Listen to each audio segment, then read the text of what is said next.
definitivamente no me dio. Ya ahora sí. Bueno, estaba hablando de las personas un poco del significado de la comorbilidad o morbilidad asociada, que realmente es lo mismo. Son términos diferentes, pero es lo mismo. Y le hablaba que son esas afecciones o esas enfermedades que se desprenden de un diagnóstico inicial. En este caso, Ujú.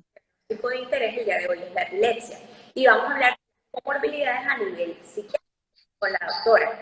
Entonces, una breve reseña, la doctora Susana Zuluaga hoy nos acompaña desde... Ella es médico general de la Universidad San Martín de Sabaneta y tiene su especialidad en medicina psiquiátrica de la UPB. Entonces, la doctora nos hará hoy una serie de aclaraciones y definiciones en torno a la psiquiatría. Para iniciar, yo les estaba contando a las personas que la psiquiatría es una parte de la medicina que trata de estudiar, diagnosticar y tratar aquellos problemas o afecciones psiquiátricas en el paciente. Cada vez toma más importancia por aquello del manejo interdisciplinario. Pero bueno, para tratar de entender todo este tema de la psiquiatría, quisiera que al principio nos aclares cuál es la diferencia que hay entre psiquiatría y psicología. Bueno, buenas tardes a todos. Quería, ahorita que tengo más facilidad de comunicarme contigo, quería agradecerte pues básicamente por haberme hecho esta invitación. Me encanta que hayan personas que tengan la iniciativa para hablar sobre psiquiatría y sobre el estigma que hay en relación a la consulta del psiquiatra. Entonces, me parece genial. Muchísimas gracias por la invitación. Bueno. Pero primero, la diferencia que hay entre psicología. Sí, mira, la psicología es una profesión que hace parte de las ciencias sociales o de las humanidades. Son personas que no son médicas, pero que estudian los fenómenos y procesos mentales y los comportamientos tanto de animales como de personas. Existen muchas corrientes de psicología. Entre ellas, y la que más tiene relación con psiquiatría es la cognitivo-conductual, y hay otras terapias pues adicionales que ellos lo que buscan es realizar, hacer psicoterapia, escuchar al paciente, escuchar, digamos, el motivo de consulta que tienen y posteriormente empezar a ayudar a resolverles pues como las dificultades por las que consultan. La psiquiatría, por su parte, es una especialidad médica, así como lo habías mencionado, como medicina interna, como neurología, y se ocupa del estudio, el diagnóstico, tratamiento, además de la promoción y prevención de los trastornos mentales.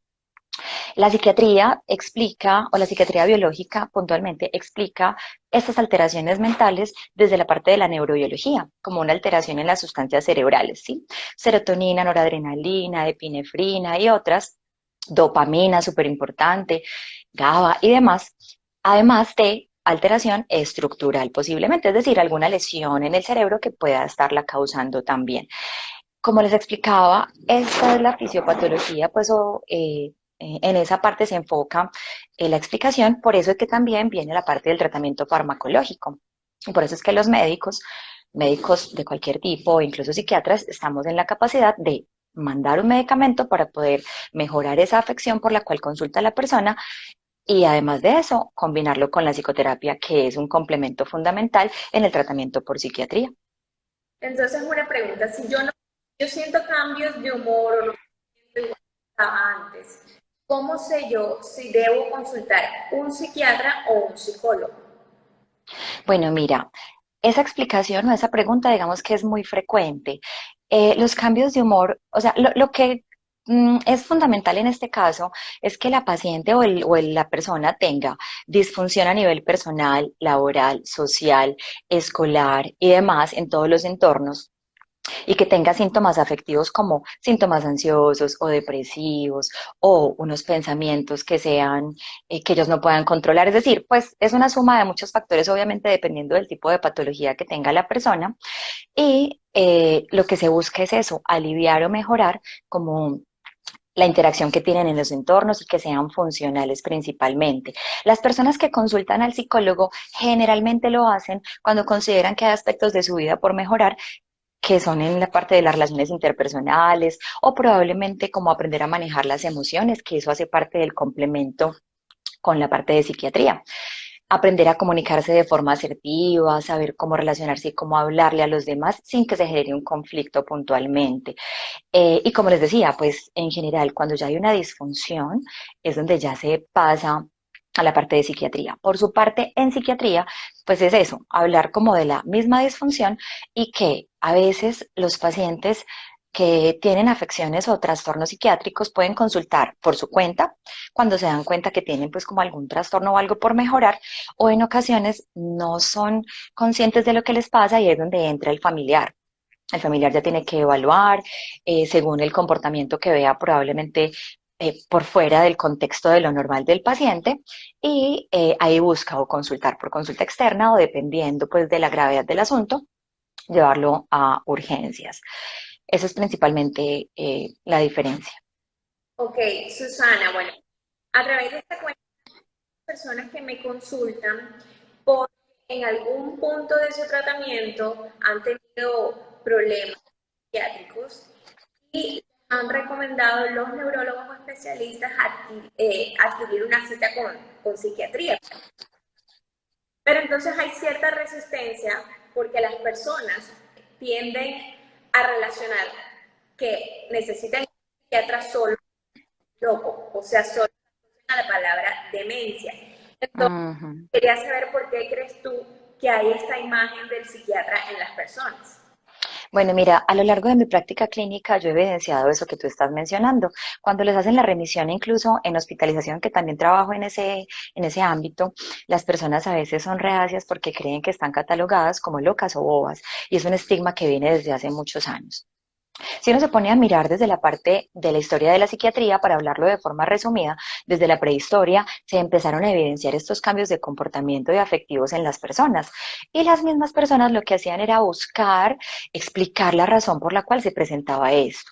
Como no estaba la medicina tan desarrollada como ahora, tenían inicialmente el concepto de lo mágico religioso o posesiones demoníacas y todo esto, ¿cierto?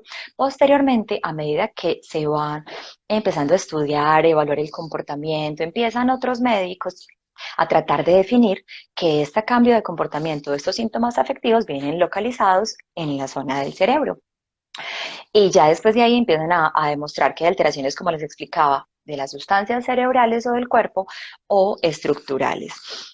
¿Qué pasaba en esa época? Que como estos pacientes tenían comportamientos extraños o diferentes, la familia trataba de aislarlos o los alejaba del entorno por miedo al rechazo o simplemente para que no interactuaran pues como con los demás porque no había un tratamiento. Posteriormente empiezan a crearse los asilos psiquiátricos para confinar este tipo de personas. Ahí es donde llegan algunos psiquiatras a analizar y a clasificar las patologías, y las empiezan a separar dependiendo del tipo de comportamiento y la evolución, ya fueran agudos o crónicos. Ellos también clasificaban las personas dentro de los agudos como los que podrían, o sea, tienen episodios que son autolimitados y que podrían posteriormente, luego de salir de la hospitalización, retomar su vida normal. Y quedaban confinados en estos asilos las otras personas que definitivamente eran crónicas y no habían tratamientos. Más adelante llega la parte de la psicofarmacología, donde descubren los medicamentos de los psicofármacos y ahí continúan entonces dando tratamientos y evidencian que algunos pacientes crónicos con estos medicamentos lograban ser funcionales y podían salir pues nuevamente a su casa y realizar pues como su vida normal. Entonces ahí vienen pues y hacen las clasificaciones de los tipos de trastornos, y entonces retomando como todo lo anterior, es importante mencionar que pues como eran personas que eran rechazadas, la gente tiene miedo, pues ahorita cada vez menos afortunadamente, pero todavía se presenta, tienen miedo a ser catalogado como loco o como bobo simplemente por consultar. Incluso yo también veo niños y adolescentes y ellos a veces rechazan esta consulta, y yo simplemente les menciono que son personas que el hecho de que tengan dificultades a nivel escolar, familiar, desde la parte afectiva, que tengan depresión o síntomas ansiosos, no los hace locos o bobos, simplemente una persona con una condición diferente o una enfermedad que pues definitivamente necesita un tratamiento, ¿cierto? Y que en ocasiones, pues ese tratamiento no es para toda la vida, dependiendo obviamente, pues si la enfermedad es crónica o no y la evolución que tenga cada uno, pero pues eso no se va a detallar en este momento, pero sí es tratar como de explicarles eso.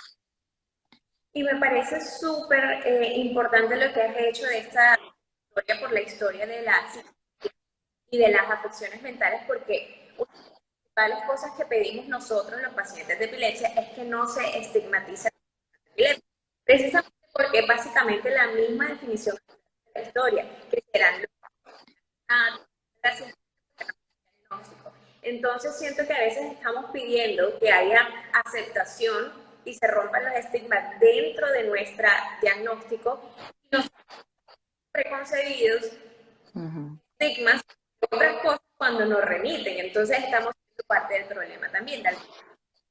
Entonces, para continuar, hay otra de las preguntas muy frecuentes y es que los medicamentos de epilepsia muchas veces crean un estado de somnolencia o actividad cerebral en las personas precisamente para calmar el tema de las crisis. Entonces, los pacientes tienen miedo de que los medicamentos para las afecciones psiquiátricas también causen somnolencia, bobera, tontera o cansancio durante el día. Entonces, ¿qué tan cierto es que estos fármacos pueden tener estos efectos? Bueno, esa pregunta es súper importante y siempre la resuelvo en cada consulta. Siempre explico lo mismo porque me parece fundamental aclararlo.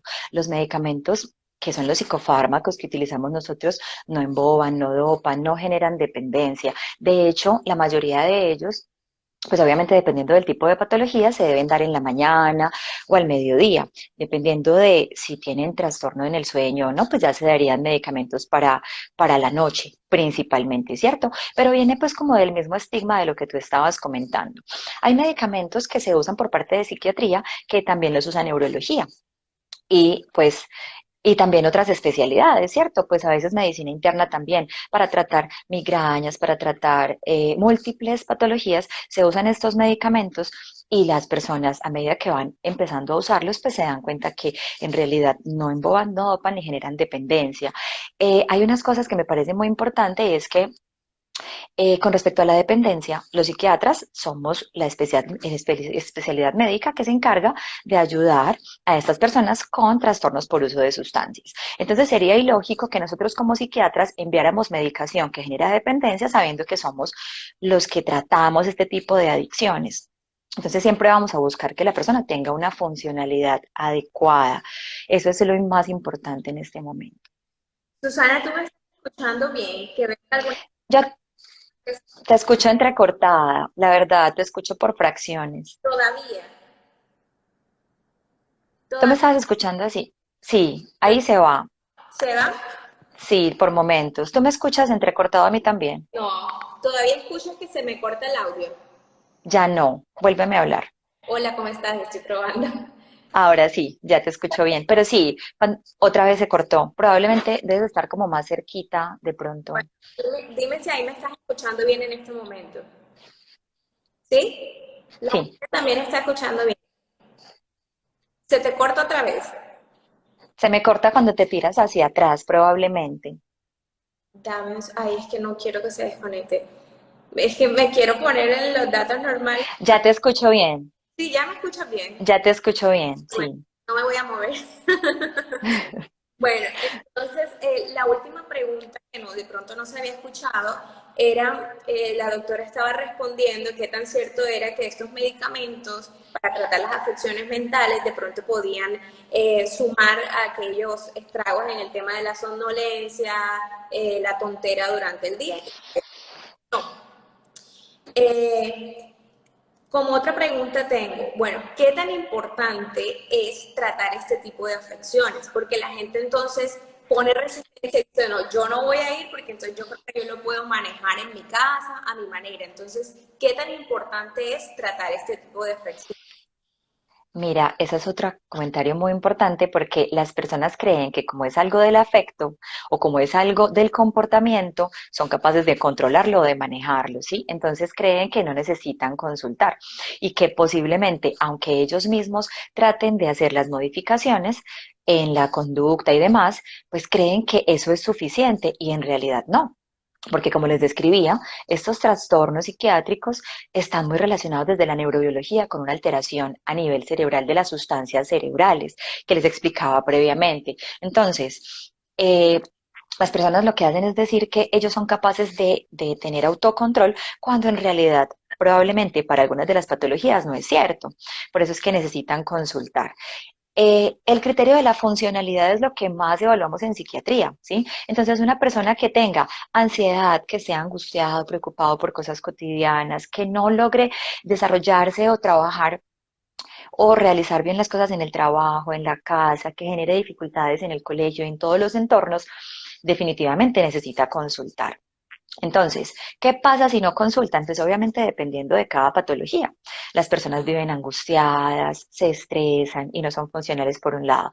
Por otro, en la parte de la depresión, por ejemplo, pues vienen estos síntomas depresivos, las ideas de minusvalía, ideas de muerte e incluso llegan a tener ideaciones suicidas o intentos de suicidio.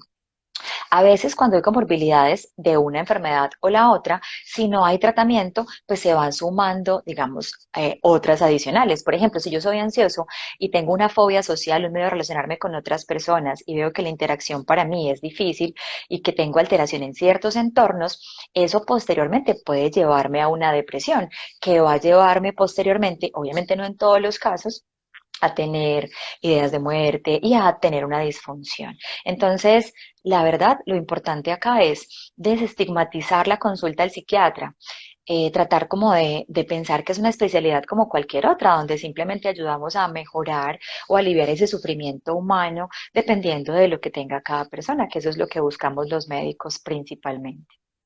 Bueno, digamos si me escuchan. Susana, dicen que pues hay tres trastornos mentales o psicológicos o psiquiátricos que son los más comunes dentro del diagnóstico de la epilepsia. Vienen siendo la depresión, la ansiedad y la psicosis. Entonces vamos a empezar con el tema de ¿qué es de la ansiedad? ¿Qué es la ansiedad? Bueno, entonces, eso es muy importante. Yo quería aclarar antes de empezar a hablar de cada una de las patologías que en orden descendente o en orden de presentación, la primera que se presenta es la depresión en este tipo de pacientes. Posteriormente, la segunda comorbilidad o la más olvidada, a pesar de que es la segunda más importante, es la ansiedad. Y posteriormente, pues los síntomas psicóticos, entre otras comorbilidades, pero como estas son las más importantes, por eso es que vamos a hacer mención de ellas. Bueno, para hablar de la ansiedad lo voy a explicar como siempre lo explico pues en la consulta y es que para hablar de ansiedad primero tenemos que hablar de miedo.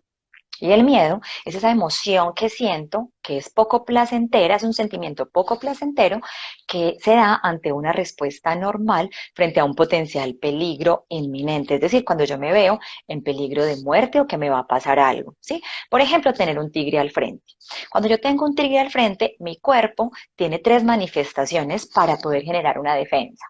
La primera de ellas es la conducta motora. Entonces, en ese momento, ¿yo qué hago? O salgo corriendo, o me paralizo, o ataco, porque es el tigre o soy yo, ¿cierto? Adicional a eso viene lo cognitivo, la parte del pensamiento. ¿Qué voy a hacer? ¿Cómo me salgo de esta? ¿Me monto al árbol? ¿Me escondo detrás? O sea, empezar a buscar como alternativas o soluciones ante esta dificultad. Y posteriormente, o no necesariamente tiene que ser en ese orden, ¿cierto? Generalmente a veces se dan las todas a la vez. Está el fisiológico, que es lo que siente la persona, que le da sudoración, palpitaciones, temblor, las pupilas se le cambian, a veces da dolor de estómago. Y eso lo que hace es generar una reacción del cuerpo para lucha y huida, porque es un momento de vida o muerte. Eso es con respecto al miedo, ¿cierto?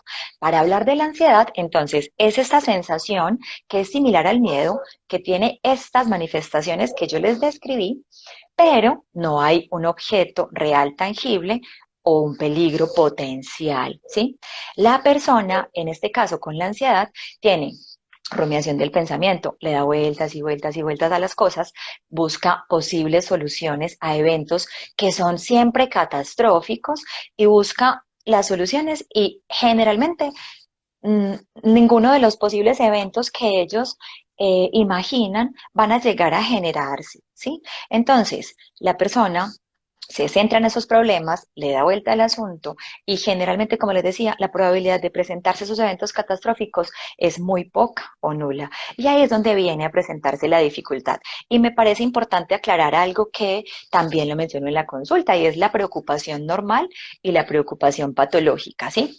La preocupación normal es eso que se presenta cuando yo estoy, digamos, ante una situación en la que necesito salir bien. Por ejemplo, una exposición, hablar en público delante de otras personas. Eso lo que hace es activarme para yo poder buscar soluciones, estudiar sobre el tema, para poder responder las preguntas de una forma adecuada. No me genera dificultades, duermo hasta el otro día y durante la exposición me va bien, por ejemplo, ¿cierto? Y la preocupación patológica es la que me consume tiempo. No soy capaz de estudiar por estar pensando en qué tengo que hablar, no soy capaz de estructurar, digamos, cómo va a ser la presentación que tengo para hablar en la universidad, en el libro, en donde sea, y definitivamente me equivoco, trato como de estructurar las cosas como les decía y no soy capaz. Entonces ahí es donde viene la disfunción. Entonces la preocupación patológica genera alteración, que es lo que siempre les menciono, alteración personal, laboral, social, escolar, en todos los entornos. Bueno, sobre la ansiedad, muchas veces las personas que tenemos epilepsia tenemos pequeños episodios de ansiedad. A mí me pasa, la primera vez que tuve uno, me dijeron que era ansiedad porque fui hasta la clínica y yo me sentí indignada. Yo jamás había sufrido, o sea, ¿de dónde me sacan que yo tengo ansiedad? Pero yo normalmente estoy en el mismo estado anímico. Son episodios que se, una vez al año, dos veces al año. ¿Cómo sé yo en qué momento sí debo ir a alzar la mano y pedir ayuda psiquiátrica? O sea, ¿qué tan tiene que ser? Bueno, para hablar de eso que tú me estás mencionando, me parece pertinente hablar de uno de los subtipos de trastornos de ansiedad, que es el trastorno de pánico, ¿cierto? O ataques de pánico. Esto se puede presentar, pues hace parte de los trastornos de ansiedad, se puede presentar en cualquiera de las personas, ¿cierto? Obviamente hay personas que tienen más predisposición que otras. En el trastorno de pánico son ataques de pánico donde la persona tiene episodios de minutos, ¿sí? Obviamente pues pueden ser 5, 10, 20, media hora, no más de ahí, donde tienen sudoración, palpitación, temblor, sensación de disnea o dificultad respiratoria, dolor torácico, mareos, piensan que se van a volver locos o que van a perder el control. Entonces, son 11 criterios, pues, o 13 criterios que tenemos que evaluar nosotros los médicos, de los cuales de todos esos criterios por lo menos deben cumplirse 4. La persona que tiene ese trastorno de pánico generalmente tiene evitación a ciertas actividades. Entonces dice, si hago esto, de pronto me da. Si hago esto, entonces tal cosa. Ansiedad anticipatoria. Por ejemplo, esa ansiedad anticipatoria es anticiparme a un evento y decir, probablemente si hago esto me va a dar, entonces se angustian frente a la situación. Y eso a veces podría pasar en la epilepsia, ¿cierto? Voy a hacer esto y de pronto se me desencadena un episodio, entonces mejor no lo hago, ¿sí? Entonces ahí está esa aprehensión que tienen las personas, retomando pues como la parte de la epilepsia y generan pues como una disfunción importante. Entonces, ¿qué pasa? Cuando las personas a veces consultan por un ataque de ansiedad, al servicio de urgencias, puede que estén en contexto de un trastorno de ansiedad, de un ataque de pánico, que para hablar de trastornos ya tiene que ser varios episodios en un periodo de tiempo pues considerable, ¿cierto? Y que esto le genere la misma disfunción que les estaba mencionando. Entonces, con respecto a la ansiedad, hay que tener en cuenta que hay una cosa que no hemos explicado. Cuando la persona está con una epilepsia, el contexto de estas enfermedades viene que la ansiedad, la depresión o la psicosis se presenta antes, durante o después de la convulsión. Y eso sería ya una de las manifestaciones, pues como que uno tiene que evaluar. Y en el caso tuyo, entonces tendríamos que mirar qué tipo de epilepsia tienes, si ese síntoma de esa ansiedad fue previo o es un pródromo pues como de la crisis que te va a dar, o si simplemente hace parte de los síntomas ansiosos que estás reflejando. Pero eso es algo que puede ser común y pues digamos que haría parte de los síntomas ansiosos que pueden demostrar las personas con epilepsia.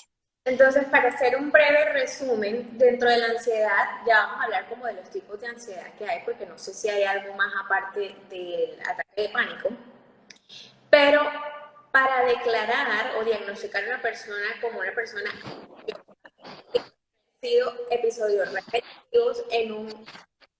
¿Se escucha? No, ya. Ya, Tienen que ser episodios repetitivos en un lapso de tiempo. Si es esporádico, no tengo que catalogarme una persona ansiosa porque no necesito tratamiento aún. Otra pregunta. Normalmente, bueno, me imagino que esto tiene que ver un poco con la clase de ansiedad que sea. Entonces, primero voy a formular la pregunta al revés. Primero, ¿qué tipo de ansiedad hay? ¿Hay varios? Sí, hay varios tipos de ansiedad. Entonces, está la ansiedad por separación, que da principalmente en niños, adolescentes, aunque también puede presentarse en adultos dependiendo. Está la fobia social o el trastorno de ansiedad social, que es ese miedo. Bueno, el primero es que la persona, generalmente niños, adolescentes, tienen miedo a separarse de una figura de autoridad o de una figura o de una persona que en realidad pues que con la que uno se mantiene mucho. En el caso de los niños y adolescentes, los papás o los acudientes, donde ellos piensan que si el papá se va o la mamá se va o ellos se van, les puede pasar algo a sus familiares o a ellos. Son niños y adolescentes que no duermen en casas ajenas, tienen sueños recurrentes donde piensan que les va a pasar algo malo a los papás, empiezan con esos síntomas autonómicos que les describía, sudoración, palpitaciones, temblor, se ponen más irritables. Además de eso, oposicionistas, desafiantes ante contextos que les generan ansiedad, en el caso de los niños puntualmente, ¿cierto? Ese miedo o esa angustia se quita cuando ven que otra vez la persona está próxima a ellos. A veces les pasa que cuando los van a llevar al colegio, no son capaces de quedarse sin los papás y toda la jornada escolar se quedan pegados de la reja, por decirlo de alguna forma. Ese es el trastorno de ansiedad por separación, que también puede presentarse en los adultos, obviamente no con esas características, pero sí hablando de separarse de las personas con las que más conviven y tienen síntomas similares. Con respecto a la ansiedad social o el trastorno de ansiedad social, la persona tiene miedo a interactuar con otras personas nuevas, miedo a hablar en público. Por eso a veces los niños y adolescentes en el colegio prefieren perder a responder preguntas en el colegio. En las personas adultas, pues obviamente tienen pocos amigos, no son capaces de ir a la tienda. Cuando van bajándose o cuando están en un bus, por ejemplo, son pensando, ¿y si de pronto me caigo y se ríen? ¿Y si de pronto se burlan de mí? ¿Si de pronto digo cosas que... Entonces son como miedo al escrutinio, miedo a la crítica y eso hace que tengan pues como todas estas dificultades. Además de eso está la ansiedad generalizada, que para hablar de ansiedad generalizada es una persona que tiene pensamientos repetitivos sobre preocupaciones de cosas pues en general de la persona, de su futuro, de la familia, de muchos entornos, ¿cierto? Y eso tiene rumiación del pensamiento, es decir, le dan vueltas y vueltas al asunto, cogniciones catastróficas, que eran las que les mencionaban de ciertos eventos, ansiedad anticipatoria, que es anticiparte a eventos catastróficos y que no salgan. La persona muchas veces puede tener síntomas adicionales como gastritis, dolor abdominal, diarrea en situaciones de estrés o pueden tener dolor de cabeza, cefalea, en relación a estos síntomas, insomnio, irritabilidad y esto pues principalmente. Para hablar de trastorno siempre hay una temporalidad y por lo menos son mínimo 6 meses de presentar estos episodios, ya sea de trastorno de pánico o de todas las otras que les estaba mencionando. En el trastorno de pánico serían 2 o más episodios en 6 meses. En el trastorno de ansiedad generalizada, por ejemplo, como es ansiedad generalizada, para hablar de un trastorno de ansiedad como tal, es por lo menos por 6 meses, pero que lo presente la mayoría de los días. Desde los 7 días de la semana, la mayoría de los días presentando esta, estos síntomas, lo que hace que consulten a psiquiatría y que el psiquiatra posteriormente busque un tratamiento farmacológico o psicoterapéutico para tratar estas dificultades. Entonces está el trastorno de pánico, que ya lo mencioné, la agorafobia, que la agorafobia es antes lo llamaban pues como claustrofobia, que es un término mal utilizado. Se dice que es agorafobia porque la persona que tiene trastorno de pánico o no puede tener miedo a estar en situaciones donde está un espacio o muy abierto o muy cerrado. Muy abierto, por ejemplo, un parqueadero público donde no haya casi personas. Las personas piensan que probablemente les va a pasar algo y nadie les va a poder ayudar, ¿sí?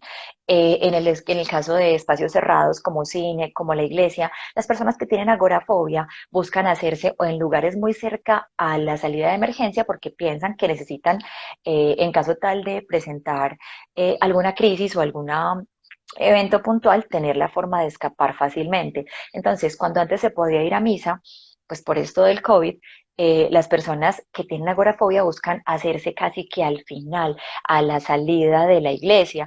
Y las personas, y cuando las pones delante del púlpito, definitivamente no son capaces de tolerarlo. Entonces, básicamente esos son los tipos de trastornos de ansiedad.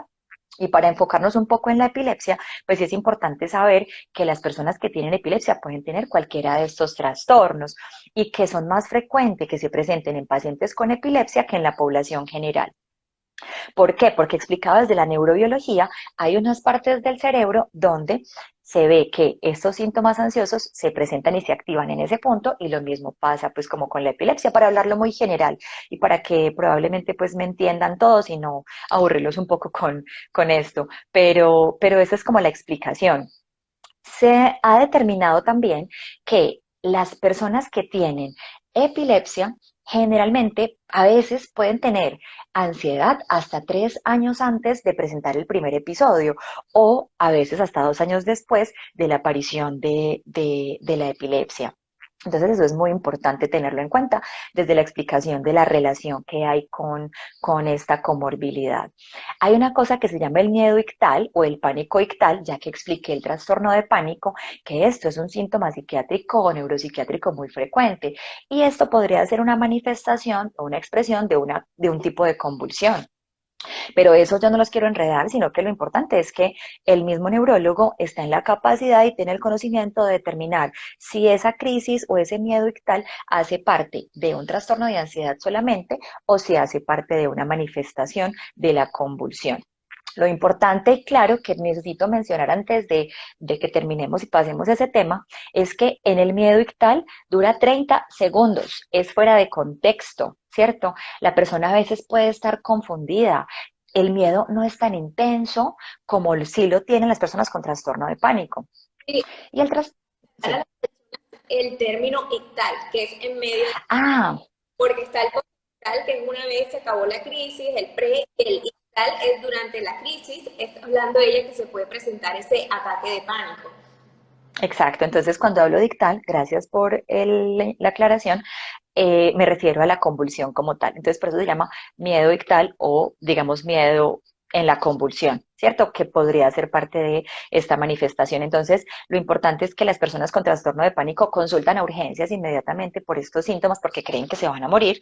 En el caso del miedo ictal, es simplemente que pueden ser manifestaciones leves a moderadas de estos síntomas que son parecidos, pero generalmente pues no es algo tan severo, una reacción tan severa.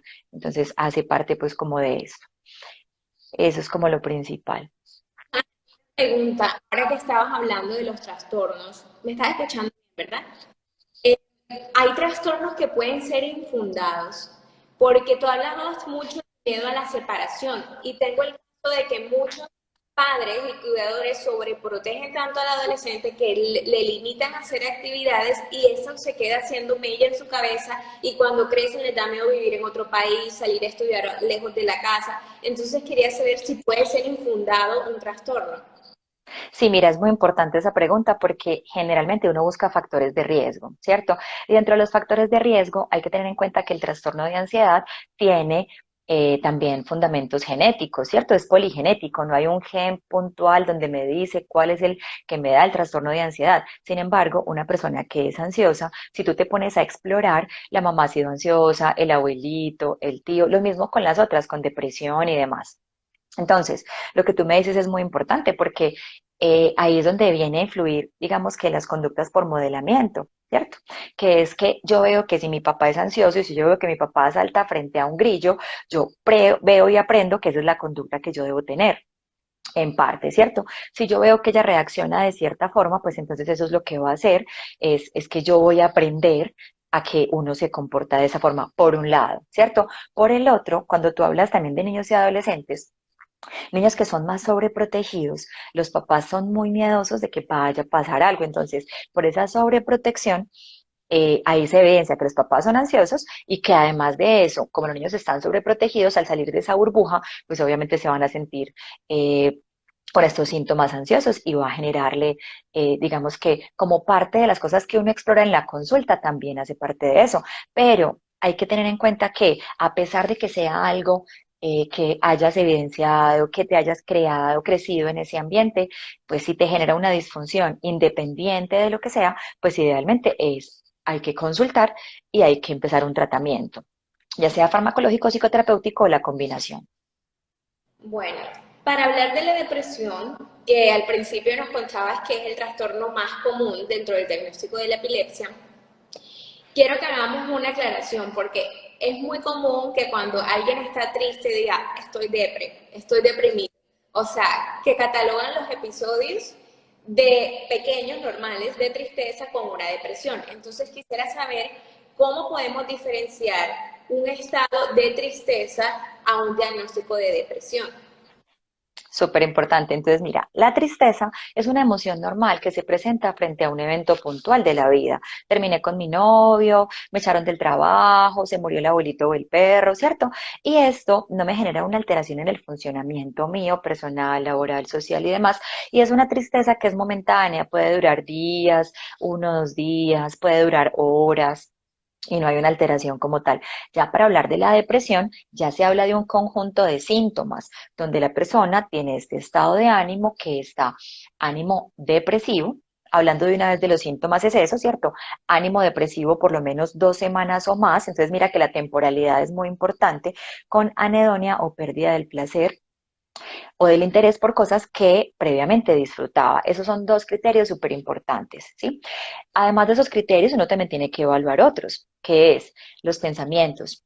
Yo soy un estorbo, no sirvo para nada, esto no tiene solución, ojalá Dios se acordara de mí, ojalá dormirme y no despertar nunca, o pensar a idear cómo hacerse daño o cómo suicidarse dentro de la parte cognitiva. Las personas que tienen depresión, el ánimo, el apetito está bajito o está muy aumentado, se sienten muy lentos, el pensamiento es más lento, tienen fallas de atención, entonces se nota la disfunción cuando están dialogando con otras personas. Por un lado, a nivel escolar, laboral, también hay fallas, entonces empiezan a notar estos problemas en el trabajo y ya no van a ser lo más resolutivos o eficientes que pues como eran antes. Entonces digamos que hace parte de todo eso. Además de eso, las dificultades en el sueño, entonces puede tener o somnolencia diurna excesiva porque también tienen un cansancio, la energía del cuerpo está disminuida o pueden tener pues como aumento dependiendo obviamente del tipo de depresión. Las personas a veces buscan estar acostadas todo el día, no se quieren levantar de la cama, se ponen irritables cuando buscan contactarlas, entonces se alejan de las personas, se alejan de los amigos, de la familia, prefieren quedarse encerrados en su cuarto y no interactuar con nadie más, entre otros criterios, pero eso es lo más importante, la temporalidad y esos criterios que son los que más frecuentemente se evidencian. Susana, alguien tiene la inquietud, y es muy válido, que si la depresión y la ansiedad pueden generar crisis, porque esto viene siendo como una cadena, cuando tienes esa sensación de pánico, miedo, estrés, no sé qué otra sintomatología, pérdida del sueño o algo, son componentes o detonantes de la epilepsia. Entonces, ¿crees que pueden llegar a generar crisis convulsivas o crisis en general? Lo que tú dices es muy importante porque pues uno sí tiene que evaluar, o sea, hay puntos claves como la pérdida del sueño, ¿sí? Que si yo tengo pérdida del sueño, empeora mi depresión, empeora la ansiedad y obviamente empeoran las crisis, ¿cierto? Entonces, hay que evaluarlo detenidamente, obviamente esto depende de cada caso, pero podría haber una relación, claro que sí, es súper importante. Pero lo importante de acá es que ustedes, como pacientes y como familiares de pacientes, evidencien cuáles son los síntomas. Sí, ustedes mismos son los que se conocen y ustedes conocen a sus familiares. Si empiezan a evidenciar que estos síntomas los presentan antes, durante o después de la convulsión, que los síntomas que yo describí son los típicos de la depresión, ansiedad y la psicosis más adelante, ¿cierto? Pero lo importante es que los síntomas que se presentan desde la convulsión, para hablar si hace parte de una convulsión no controlada, es que no son los criterios típicos que tiene normalmente un trastorno de ansiedad, que fueron todos los que les describí, sino que la persona presenta, por ejemplo, o irritabilidad, o solamente la anedonia o la pérdida del placer, que es por momentos, o la ideación suicida, o ¿qué otra cosa? Los cambios afectivos que pueden ser pues como súbitos y durar minutos. Entonces, estos síntomas que yo les he planteado, que los evidencien donde sean estereotipados, que se repitan y que sean momentáneos, pues como por hablarlo, sino con un periodo de tiempo como el que ya les describí, ahí es donde uno empieza a valorar y a mirar si hace parte de una convulsión o si hace parte de la comorbilidad como tal.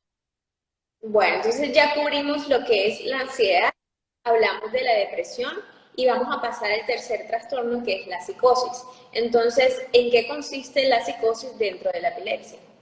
Bueno, para hablar de psicosis dentro de la epilepsia, pues hay que mencionar de forma somera algunos de los síntomas que buscamos nosotros en la consulta, ¿cierto? Entonces, para hablar de alucinaciones, primero hay que hablar de la ilusión, ¿cierto? Ilusión es cuando, por ejemplo, la gente se acuesta y tiene en la ventana un árbol y ve esa sombra del árbol y cree que es una bruja, ¿cierto? Entonces, la ilusión es una distorsión de un objeto que es real y que cualquier otra persona puede ver y que se hace una interpretación errónea eh, que la gente confunde, ¿cierto? Entonces eso es muy importante aclararlo. Por un lado, la alucinación es cuando una persona ve, escucha o siente esta parte de la percepción de algo que no existe. Entonces, en el caso de la alucinación, pues digamos que no está el árbol ahí que me explica, yo lo vi por la noche por la sombra, ¿sí? Sino que sin haber nada ahí, la persona ve claramente esa bruja, ese niño corriendo o los bichos por ahí en alguna parte, sí, o sea, es algo que está fuera y que con el ojo abierto, porque eso también es muy importante aclararlo, con el ojo abierto y mirando el entorno, es que la persona ve esos objetos que otras personas no pueden ver, objetos, personas y demás, ¿cierto? También están las ideas delirantes que hacen parte de los síntomas psicóticos. Las ideas delirantes son ideas que son no compartidas por otros, que la persona cree que están hablando mal de él, que lo están mirando en la calle, que lo ven y se ríen, cuando eso no es cierto. Empiezan a pensar que les van a hacer daño, que les van a envenenar la comida, o que hay personas que están alrededor que los van a matar y no saben la explicación, que uno intenta cuestionarlas y entonces ahí donde la idea es fija, que no se mueve, uno intenta cuestionarlas y a pesar de que uno intente mostrar, digamos, de forma racional que eso no está pasando, continúan con ese pensamiento y con esa idea. Entonces es incuestionable. Digamos que esos son a grandes rasgos los síntomas psicóticos que uno tiene que explorar. Y para hacer el diagnóstico en psiquiatría de cada una de las patologías, pues obviamente dependiendo del tipo de evolución, las manifestaciones que tenga y todo eso. Hablando ahorita en relación a la epilepsia, es muy importante porque la epilepsia, cuando hablamos de psicosis, tenemos que hablar de posictal, interictal o algo que se llama el fenómeno de normalización forzada, que ya les voy a explicar qué es eso. El posictal, o sea, posterior a la convulsión, cuando hay síntomas psicóticos como alucinaciones o ideas delirantes y todo eso, cuando se presentan después de la convulsión, esto es la más común. Representa aproximadamente el 25% de los tipos de psicosis y a veces se pueden confundir con psicosis que tienen entre los episodios, que serían la psicosis interictal. Pero la persona puede mejorar con tratamiento farmacológico. Generalmente, cuando las personas tienen estos episodios, pueden tener una confusión importante porque posterior a la convulsión puede haber este tipo de cosas, puede haber confusión, amnesia del evento y alucinaciones visuales o auditivas. Las personas incluso pueden llegar a tener ideación suicida o intentos de suicidio y esto generaría, digamos, o daría explicación a la mortalidad en estos casos.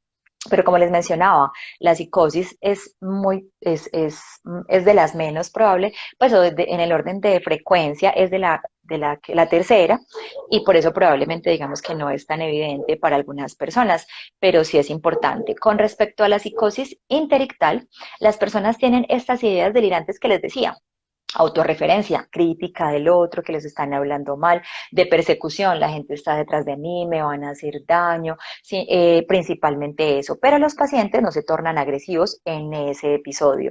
Y hay que tener en cuenta que, pues como se presenta interectal, o sea, entre los episodios, entonces, eso ya nos sirve a nosotros para organizar el tratamiento farmacológico y psicoterapéutico según el caso. Por último, está lo del fenómeno de normalización forzada. Ah, sí, cuéntame. Es para que la gente entienda un poquito. La psicosis puede ser normal en el periodo ictal, o sea, durante la crisis, porque por lo menos a veces tú escuchas ruidos metálicos, etcétera. Eso no es tratamiento, hace parte de la crisis.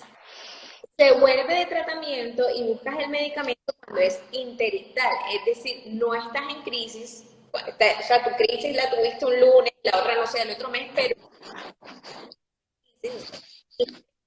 es normal, es de psicosis. Cuando tú estás psicótico, pero, o sea, cuando no estás dentro de una crisis, sino es tu estado anímico o tu día a día. Es importante aclararlo y sí, entonces, hay personas que dependiendo del tipo de epilepsia, los síntomas psicóticos es la manifestación. Dependiendo del tipo de epilepsia, los cambios comportamentales es la manifestación de la epilepsia. Entonces ahí es donde viene el tratamiento farmacológico, ¿cierto? El neurólogo está en la capacidad de determinar, luego de ver, hacer videoelectroencefalograma o según lo que describa la familia, evaluar dependiendo en qué punto se presentan este tipo de sintomatologías, ¿sí? Cuando es posictal, a pesar de que sea posictal y que sea algo que puede hacer parte de la manifestación, sí hay necesidad de empezar tratamiento farmacológico y uno podría iniciar antipsicóticos a bajas dosis o dependiendo, pues obviamente, de cada paciente. En el interictal también es importante hacerlo. Es decir, no porque lo tenga y haga parte de la manifestación clínica o no, pues primero tratar y definir si ese episodio psicótico hace parte de los síntomas de la epilepsia. Y como comorbilidad, igual la pregunta también que probablemente vayan a hacer más adelante es, yo cuando tengo esto, ¿cuándo voy a consultar al psiquiatra o cuándo voy a consultar al psicólogo? De hecho, yo pienso que en este tipo de pacientes con esta comorbilidad y sabiendo que hay tanta relación desde la explicación estructural cerebral, pues independiente de la crisis que tengas, debe ser evaluado por psiquiatría, para que psiquiatría determine si va a ser un tratamiento farmacológico, psicoterapéutico o la combinación de los dos. Entonces, definitivamente, independiente del caso, es importante la consulta al psiquiatra, así uno crea que probablemente hace parte de la convulsión o no, es decir, el manejo interdisciplinario de estas dos especialidades es fundamental. Y yo me imagino también que tiene que ver en el psicosis tal después de la crisis o de la convulsión, con qué frecuencia lo tienes, porque de pronto si tienes un episodio y convulsionas una vez al año o cada 2 años, no será lo mismo para un tratamiento que el que diario tiene crisis. Exacto. Tengo que poner el celular así, entonces se me ve nada más media cara, pero creo que así es que logro que me escuches. Sí, un poquito más. Ahora vamos a hablar de lo que es el rol de la familia y del cuidador, porque resulta que cuando nos remiten a psiquiatría, los primeros muchas veces en poner la resistencia son los familiares, porque asumen, Ujú. como hablábamos ahorita, que están diciendo que su familiar, su hijo, su hermano está loco. Entonces, después de toda esta explicación, de ver que es totalmente normal que se ha diagnosticado que haga parte de algunos pacientes con epilepsia y que tratarlo no es estar loco, sino tratar de buscar una calidad de vida. ¿Qué rol tiene que jugar el cuidador? La pregunta sería, ¿cómo hace la familia o el cuidador para motivar al paciente a que asista a una cita con el psiquiatra? ¿Qué puede hacer? Bueno, lo primero es simplemente lo que les he dicho toda la charla, y es normalizar la consulta al psiquiatra, como si fuera una especialidad, como cualquier otra, que de hecho lo es. Entonces, esa es una de las cosas. Describir que los psiquiatras ayudamos en el manejo de las emociones y vamos a ayudar a que definitivamente tenga una mejor calidad de vida, porque es que eso es lo que buscamos todas las personas por un lado. Por el otro, pues es ofrecerle a la persona y ayudar en momentos de crisis, pues simplemente decirle, ves que te van a ayudar a plantear soluciones, a buscar soluciones a estos síntomas que estás presentando, porque generalmente cuando uno habla de un trastorno es porque la persona no es capaz de controlarlo. Lo mismo que las adicciones, que la gente dice es que yo logro controlar las adicciones, es que yo la marihuana soy capaz de dejarla cuando quiera, y mentiras que es que la dejan 2 o 3 días o meses y después de dejarla 2 o 3 meses vuelven otra vez y dicen es que yo la controlo pero otra vez me dan las ganas. Entonces cuando hay esa disfunción y yo no soy capaz de manejarlo solo, ahí es donde viene el manejo o de la consulta por psiquiatría. Por otro lado, el rol del familiar es súper importante porque hay patologías que tienen el juicio y raciocinio desviado, entonces la persona no es capaz de tomar decisiones por sí misma. Por ejemplo, un paciente psicótico o un paciente con una discapacidad intelectual, que es una comorbilidad tan frecuente en pacientes con epilepsia. Entonces, independiente de que el paciente quiera o no quiera, pues debe consultar al psiquiatra. Si hay ideas de muerte, ideación suicida, uno tiene que preguntar si hay un plan estructurado o no, si ellos empiezan a planear las cosas, no les dé miedo preguntar. Si uno pregunta, la persona desestructura esas ideas porque al manifestarlas o verbalizarlas, pierden fuerza, pierden potencia. Y cuando uno les explica que hay solución, pues definitivamente ellos ya acceden más fácil. Cuando el juicio y raciocinio está desviado, como les mencionaba, o alterado, pues como les digo, pues en caso tal de que haya una ideación suicida, un intento, si toca llamar a la policía, la llamamos. Si toca hacer algo para llevarlo en contra de su voluntad, porque hay riesgo de autoagresiones o heteroagresiones, ahí no se cuenta con la voluntad del paciente. E incluso cuando están en hospitalización, independiente de que sean niños, adolescentes o adultos, cuando un paciente está en esta condición, él mismo no puede firmar alta voluntaria. El alta voluntaria la firma el familiar responsable, donde se hace responsable y define que si firma alta voluntaria y le pasa algo, le hace daño a otra persona, se suicida y demás, es responsabilidad única y exclusivamente de la persona que firmó y se la llevó, porque como tiene el juicio y raciocinio que no está adecuado, entonces ahí es donde alguien tiene que tomar decisiones por él. Eso es como una de las cosas. No, ya, principalmente era eso. Bueno, una pregunta más.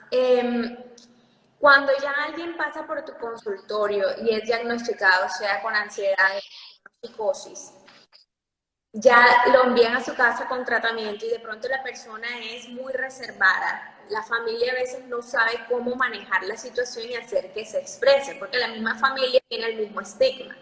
¿Qué le das tú a los padres o cuidadores para poder acercarse a esa persona? ¿Cómo deben hacer el manejo adecuado si saben que la persona pues no está normal en sus cinco sentidos en el momento? Bueno, mira, uno lo que tiene que hacer, pues es importante siempre, incluso para pacientes con epilepsia y otras comorbilidades o en pacientes en psiquiatría, es muy importante el acompañamiento familiar, porque la familia le describe a uno o le describe cosas o comportamientos que el paciente a veces no manifiesta. Entonces, sí es importante tratar como de tener conexión con algún familiar antes o después de la consulta o en las consultas posteriores, porque el familiar también es un apoyo indiscutible e indispensable. Y más porque cuando hay patologías psiquiátricas, las pacientes o las personas a veces creen que es que la medicación actúa en 3 días y mentira es que a veces se demora un mes, 2 meses y necesitamos la constancia en la toma de la medicación, que un familiar esté pendiente del suministro de este tratamiento, por un lado.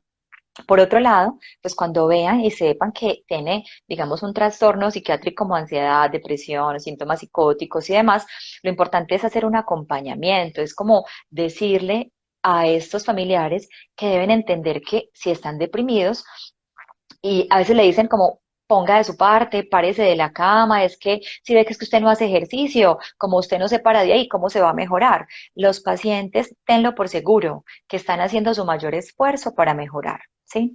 A pesar de que hacen su mayor esfuerzo, no tienen la energía suficiente para pararse de la cama, para bañarse, para ir a caminar con los perros o hacer otras actividades. Entonces, la familia en este caso lo que debe hacer es acompañar, y es decir, en vez de decir, hola, ¿cómo estás? Porque me ha pasado con pacientes, mis pacientes me dicen, doctora, vea, cada que me preguntan cómo estás, yo siento la obligación de decir que estoy bien y yo no estoy bien. Y eso hace que me genere más angustia sentir que todavía no estoy bien cuando lo debería estar, porque se ponen límites, se ponen pues como ciertas eh, parámetros como para llegar sabiendo que cada persona es diferente. Entonces, tratar de decir en vez de ¿cómo estás? Porque la respuesta mecánica siempre va a estar bien, bien, bien para que no pregunten más, es más como decirle, hola, recuerda que estoy por acá, te puedo ayudar, recuerda que puedes contar conmigo para lo que necesites, podemos buscar ayuda, recuerda que hay especialistas que nos pueden ayudar en esto y puede que el medicamento no te esté funcionando, pero tenemos que darle tiempo.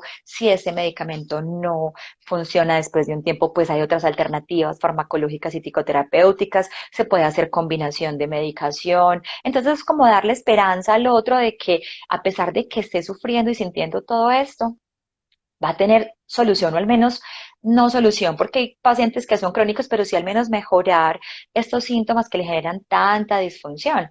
Eh, bueno, recordarle básicamente eso, ofrecerles salir de esos entornos, a pesar de que no tengan ganas, al menos sí plantear como, ven y quieres ver una película, o qué tal si de pronto al menos como tener como rutinas y cuando a veces están tan deprimidos que ni se paran de la cama, al menos que la rutina sea tratar de levantarse a la misma hora, bañarse como mínimo y comerse las 3 comidas cuando están en una depresión franca, porque a veces ni ganas de comer tienen. Entonces, tratar de poner metas pequeñas es fundamental para que la persona al menos vea que está tratando y que está pudiendo lograrlas paso a paso, porque obviamente cuando yo estoy con un trastorno, pues va a ser difícil, ¿cierto? Que no fuera difícil, no consultaría.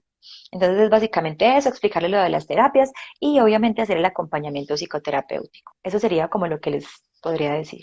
En los momentos que la persona se siente un poco mejor, porque tengo entendido que la depresión tiene momentos que recaen, en los momentos que te sientes mejor, ¿qué actividades recomiendan? ¿El ejercicio es algo que puede ayudar?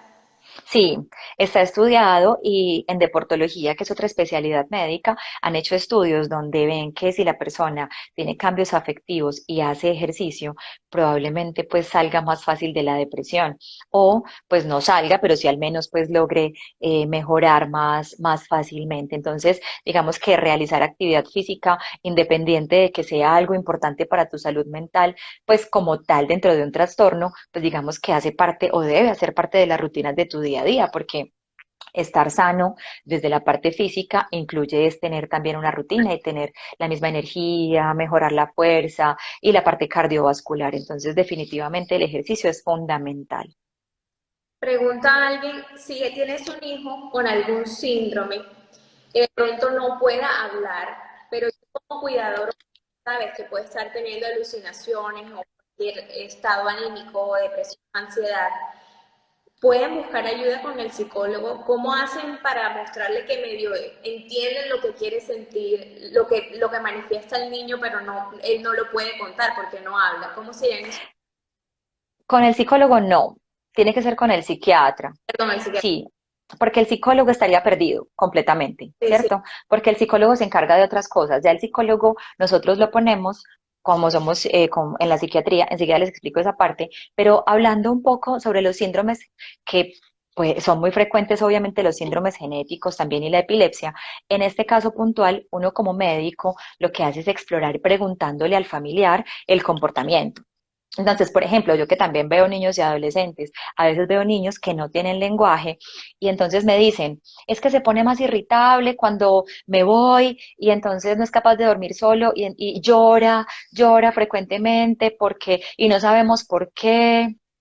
Entonces, digamos que si hay síntomas afectivos con respecto a eso, sí, puede ser ansiosos por ansiedad por separación de la figura que tienen o puede ser síntomas depresivos, ¿cierto? Entonces, en ese caso, definitivamente hay que consultar al psiquiatra. Y ya el psiquiatra le da pautas a los papás para poder aprender a manejar la ansiedad por separación y dependiendo obviamente de la edad, pues se buscarían tratamientos farmacológicos como antidepresivos y ansiolíticos que a pesar de que el paciente no verbalice, uno con la conducta que describen los papás y que uno le pregunta en la consulta puede determinar por qué rama se va. Los síntomas psicóticos son muy claros porque el paciente, tú lo ves que a pesar de que no tiene lenguaje, mira para un lugar y mira como si estuviera mirando algo fijo, en ocasiones pues no tienen lenguaje verbal, pero pueden balbucear y como tratando de, o manotear, ¿cierto? Que son actitudes alucinatorias y los otros se llaman pues como soliloquios, que es hablar solo. Eso, esos síntomas son los que lo motivan a uno a decir, venga, aquí está pasando algo, está psicótico, ¿cierto? Que lo vean como con una crisis de angustia severa y súbita, pero sumado a eso, como con la actitud de que está mirando al fondo y que allá no hay nada, uno dice, probablemente es que está con estos síntomas psicóticos en relación a eso. Entonces, digamos que los casos pueden ser particulares, pero lo más importante es que el papá, como papá o mamá, sepan cómo funciona, cómo estaba antes, hace cuánto empezaron los síntomas, porque eso es fundamental para poder hacer el diagnóstico y el tratamiento, y con qué se le quita, en qué momentos, porque eso lo preguntamos nosotros siempre, ¿cierto? Es todo el tiempo, antes de la convulsión, después de la convulsión. La irritabilidad es fundamental y es un síntoma y un signo clínico pues que nosotros tenemos que buscar y que para la mayoría de trastornos psiquiátricos, al menos pues en niños y adolescentes, de irritabilidad puede ser por muchas cosas, ¿sí? Pero entonces en uno está empezar a explorar y a evidenciar, dependiendo de los antecedentes que tenga, dependiendo de las manifestaciones clínicas que se evidencien en la consulta y lo que describan los papás, porque en este caso los papás o acudientes nos dan la mayoría de la información. Con base en eso ya se toman decisiones, pero siempre, siempre, siempre es consulta a psiquiatra para poder hacer el tratamiento interdisciplinario con neurología y psiquiatría. Susana, una pregunta. Hasta ahora hemos hablado de las consultas, da un diagnóstico con base a lo que ves clínicamente y a lo que te cuentan, pero ¿existe alguna prueba clínica que se haga para saber a nivel del cerebro si hay alguno de estos trastornos o es lo que narran? El diagnóstico de la mayoría de los trastornos psiquiátricos es clínico así como con la migraña, ¿cierto? Si a ti un paciente te dice, me duele la cabeza, me duele 10 sobre 10, es el peor dolor de la vida, yo le tengo que creer, ¿sí? Yo le empiezo a preguntar ciertas manifestaciones clínicas y con base en esas manifestaciones clínicas yo ya hago el diagnóstico y lo separo en el subtipo de migraña que creo que tiene. ¿Cierto? En el caso de la migraña, pues puedo mandar exámenes para ver si hay alguna alteración estructural, pero la mayoría de las veces no la tienen. Lo mismo pasa con psiquiatría. Entonces, no hay una prueba diagnóstica puntual que me diga es que si le sale la serotonina elevada o bajita, es que lo tiene. No necesariamente, ¿cierto?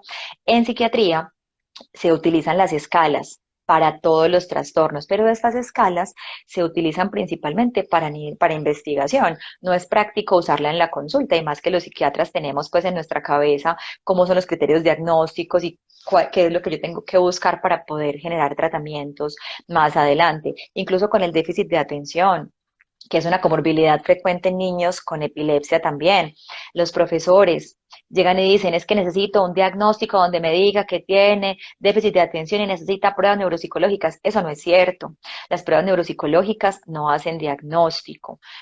El diagnóstico es clínico netamente, que nosotros nos apoyemos para mirar la evolución y que nos apoyemos que después de haber hecho rehabilitación neuropsicológica en estos pacientes, miremos en qué ha mejorado o no, es diferente, ¿cierto?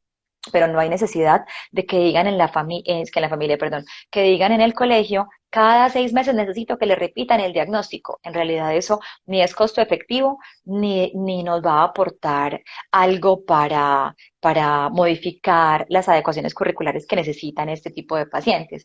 Entonces, definitivamente no, pero si hay comorbilidades, por ejemplo, unos síntomas psicóticos que yo no sé de dónde salieron, pues sí tengo que hacer resonancia o tomografía, hacer un electroencefalograma para ver si hace parte de una convulsión o una alteración estructural como tal, pero serían complementarios. Uno hace exámenes de sangre, TSH, que es la hormona de la tiroides, porque generalmente pacientes hipotiroideos son más lentos, a veces pues son más lentos, la piel es más seca, en fin, tienen un montón de signos y síntomas clínicos que uno busca y que a pesar, bueno, cuando tienen depresión, si hay alteraciones en la hormona tiroidea, pues la depresión va a ser más difícil de tratar. El hemograma también, porque si tienen anemia, pues van a tener menos energía, en fin, son un montón de síntomas que uno tiene que evaluar, pero uno manda exámenes, es más como para descartar otras cosas y para tratar o complementar el tratamiento. Ok, bueno, entonces, para aclarar a las personas que llegaron hace poco, la psiquiatría se diferencia de la psicología porque ustedes le dan solución a través de medicamentos a trastornos como la depresión, la psicosis, la ansiedad, es decir, que sí, sabemos e identificamos que alguien en nuestra familia o al cuidado de nosotros lo tiene, tratamiento correcto es a través de psiquiatría. No le tenemos que tener miedo al término ni pensar que la alternativa es psicología, porque la psicología es más conductual. Entonces, siendo así, una diagnosticaron depresión. Por ejemplo, hipotéticamente, si a mí me diagnostican depresión, ya yo con un psiquiatra como tú, pero problemas de conducta o de socialización, ahí entraría a buscar un apoyo. Se te escuchó entrecortado, pero lo voy a aclarar. Cuando una persona tiene síntomas depresivos y además de eso tiene trastornos de conducta, buscar un tratamiento en conjunto con psicología sí es lo ideal. De hecho, así no hayan trastornos de conducta. Nosotros como médicos psiquiatras también tenemos la posibilidad de hacer psicoterapia, ¿sí? Y también nosotros nos podemos especializar en hacer psicoterapia. Lo que pasa es que a veces algunos lo que hacemos es una psicoterapia breve en el consultorio, damos pautas cognitivas, conductuales y también nos apoyamos de un acompañamiento de psicología semanal.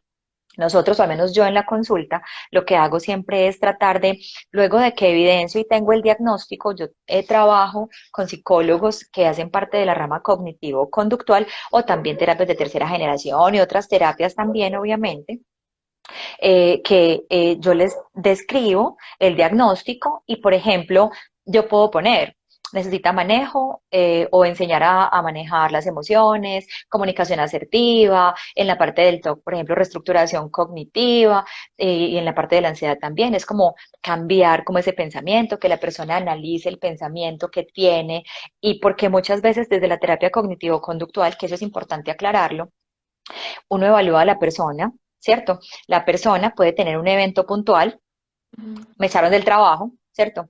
Eso tiene un pensamiento, yo soy lo peor, soy el más malo, por eso fue que me echaron y una conducta, me deprimo, ¿cierto?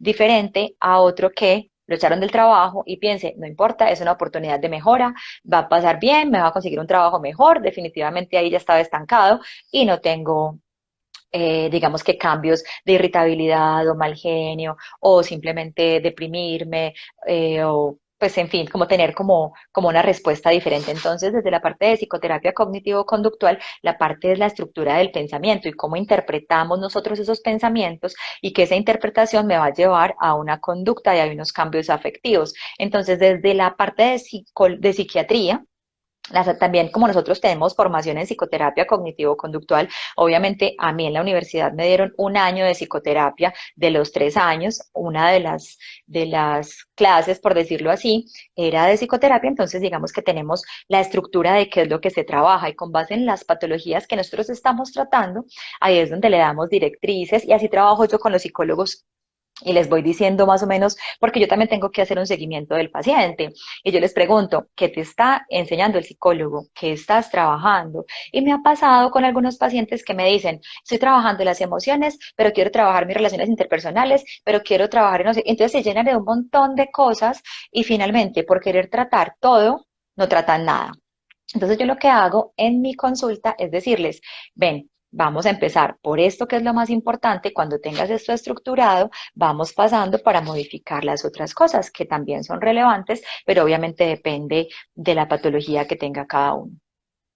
Susana, ¿tú crees que los familiares o cuidadores deberían pasar también por un psicólogo o por un acompañamiento psicológico, pues?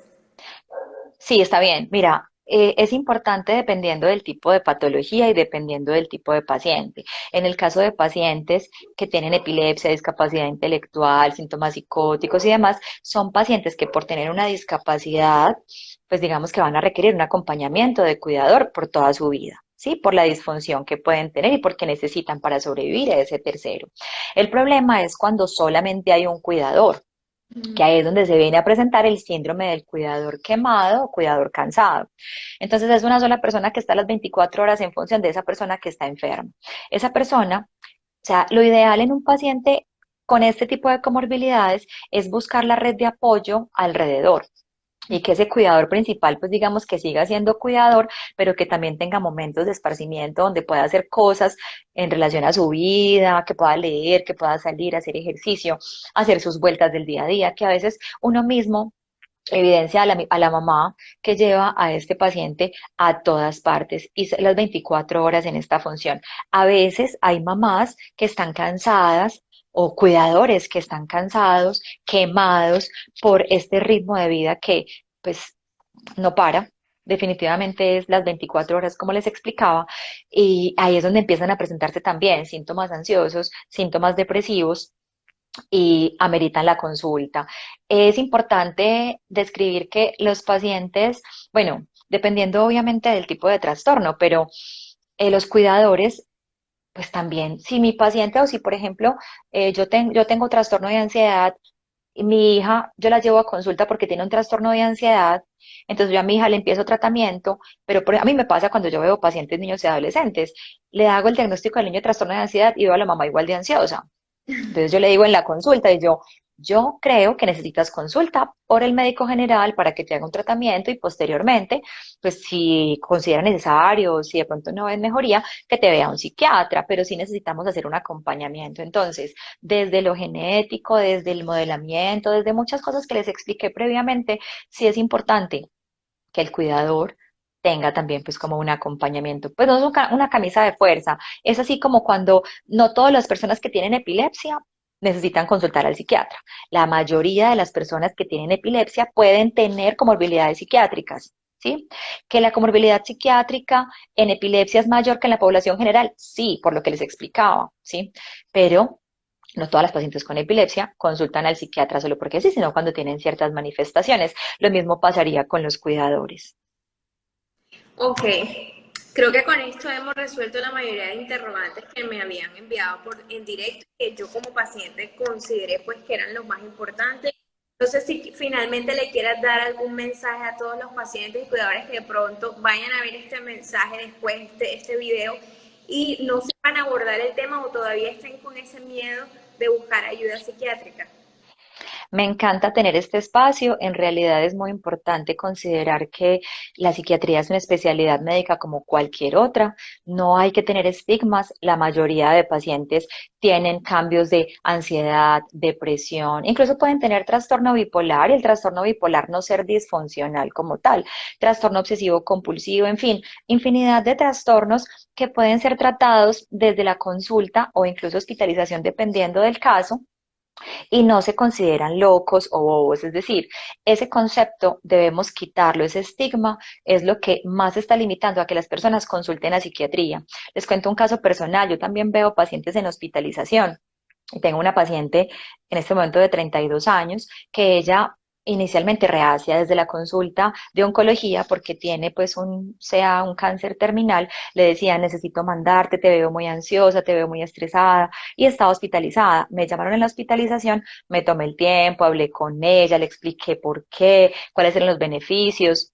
Al principio le dije que tranquila, que la veía al día siguiente.